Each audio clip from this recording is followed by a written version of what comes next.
Guys இன்னைக்கு என்ன பண்ண போறோம் பாத்தீங்கன்னா சாண்ட்விச் தான். நம்மளுக்கு தேவையான காயெல்லாம் எடுத்து நம்ம வந்து ஃபில்டர் பண்ணி வாஷ் பண்ணி நீட்டா எடுத்து வச்சுக்கலாம்.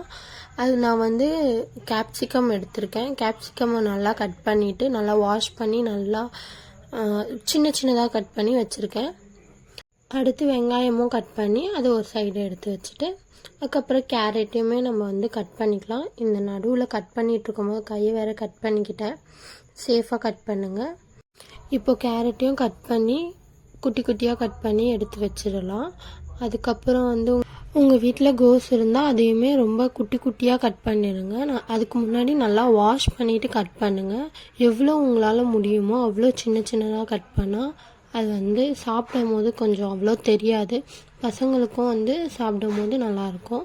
அப்புறம் வந்து மயோனீஸை வந்து நம்ம நல்லா மிக்ஸ் பண்ணி அந்த சாலட் மாதிரி நம்ம ரெடி பண்ணிக்கணும். இதோட பேஸ் மட்டும் நல்லா உங்ககிட்ட மயோனீஸ் இல்லைனா கூட கர்டு வச்சு நம்ம வந்து மிக்ஸ் பண்ணிக்கலாம்.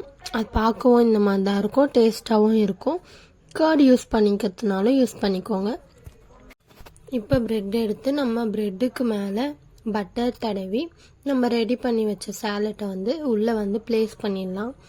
ரெண்டு சைடுமே நம்மளால் முடிஞ்ச அளவுக்கு ரெண்டுமே வச்சுட்டு அதுக்கப்புறம் சீஸ் வந்து மிடில் வச்சு நம்ம வந்து க்ளோஸ் பண்ணிடலாம்.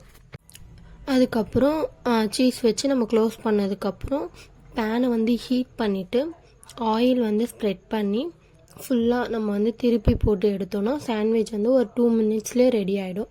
நல்லா சீஸ்லாம் நல்லா மெல்ட் ஆகி பார்க்க வந்து இப்படி தான் இருக்கும்.